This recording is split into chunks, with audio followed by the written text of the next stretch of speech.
わがままに付き合って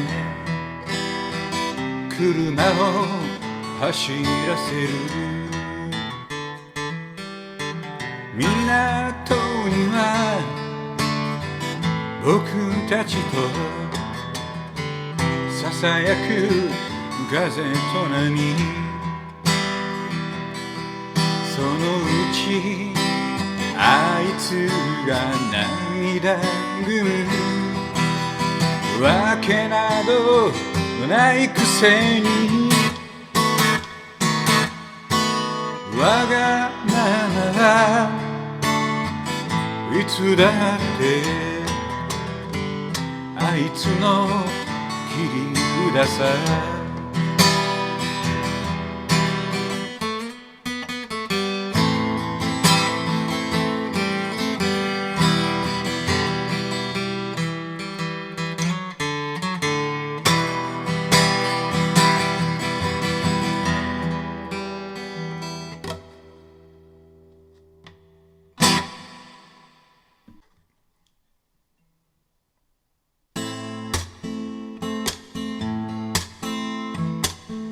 街行く風ほころぶ雲の下、散歩のつもりぶら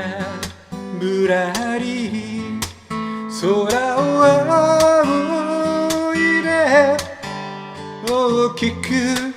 仰いで粋な上着誇りを払いリズムもよろしくステップ踏んで紙飛行機力任せ空から地面にストーンと落ち空を仰いで大きく仰